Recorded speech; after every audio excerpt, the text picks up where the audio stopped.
everyone, I'm so excited today. Welcome back to my channel and I hope you will join me as I try to make a traditional Irish meal of bacon and potatoes and cabbage and brown bread. So what happened is that I stayed in Ireland for 10 months finishing my degree and I had the most wonderful experience. Now I'm back in Malaysia, which is very far away near the equator rather than being way up there near the North Pole.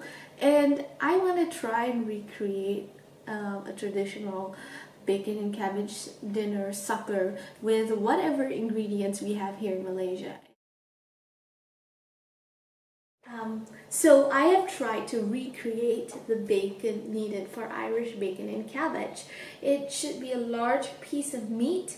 It's not like the little bits of sliced bacon that you fry up for breakfast or anything like that. It's not from the belly, or it's not like Canadian back bacon either. It's actually a big piece of meat that has been brined or cured in salt and nitrite and that kind of thing.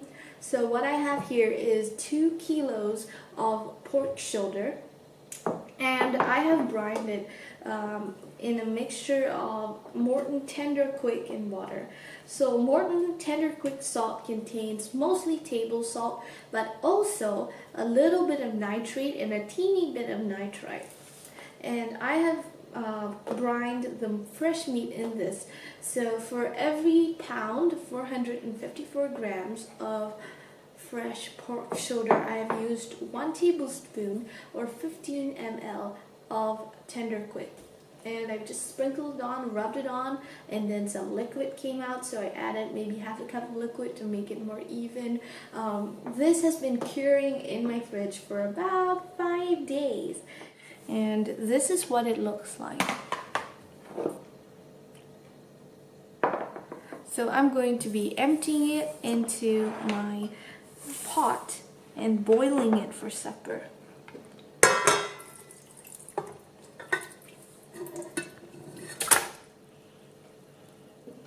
So when you buy it from a store in Ireland, it would come like in a round shape because it's vacuum sealed in that shape and brined in that shape.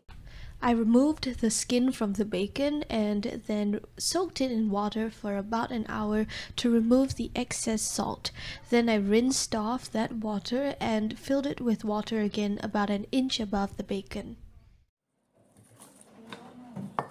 For extra flavor, I peeled and crushed some garlic cloves and added that as well as some fresh rosemary to the boiling water.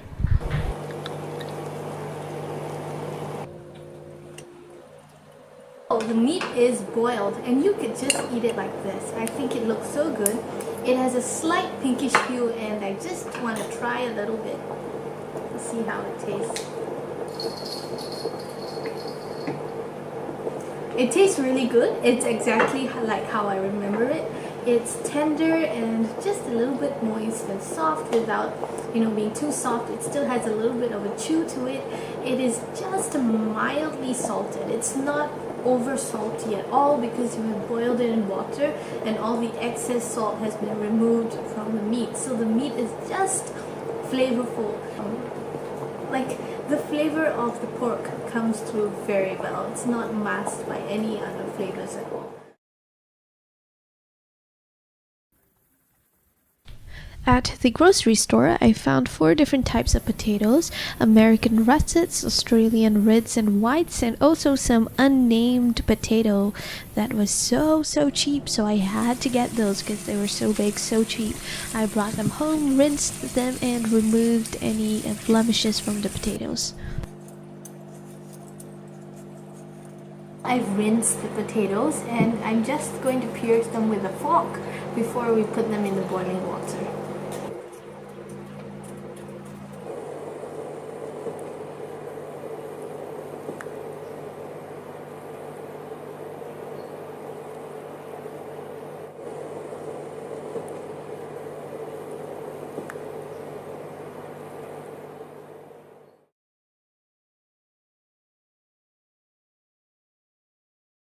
So I went out to the store and the only cabbage that I could get was either like round cabbage from China, like the kind you use to get coleslaw, or this Malaysian Chinese style long cabbage. And I feel like this Malaysian long cabbage kind of is a little bit more like the Irish cabbage than the round one, mainly because like it's greener and the texture of the leaves is kind of similar.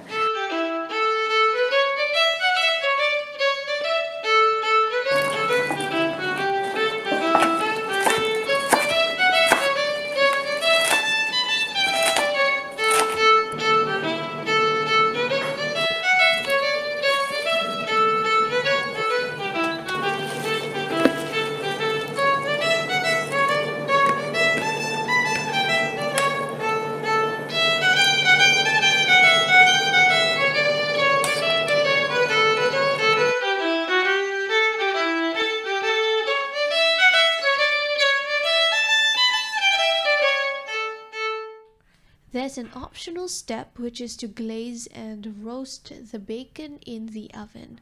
So I'm going to mix together the glaze, which consists of yellow mustard and a bit of whole grain mustard and honey. And I'm going to stir all of this together and brush it thoroughly all over the bacon. And then I'm going to put it in the oven to roast at 400 degrees Fahrenheit or 200 degrees Celsius. And halfway through, I'm also going to glaze the bacon once again before it is finally done.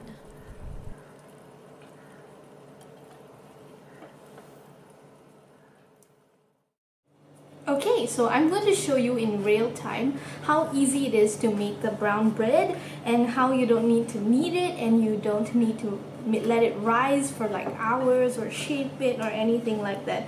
Basically, it's like a quick bread. Now, I'm going to get my pan. It's just a 7-inch cake pan.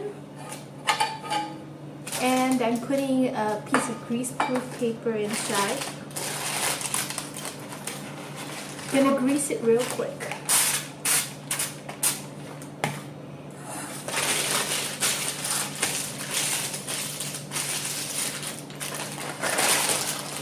In here we have our whole wheat flour, our all-purpose flour, baking soda and salt, and all we have here is buttermilk or a buttermilk substitute made from milk and lemon juice.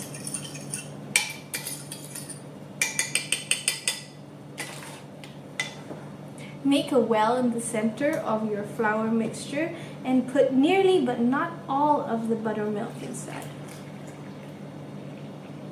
Gonna reserve some just in case.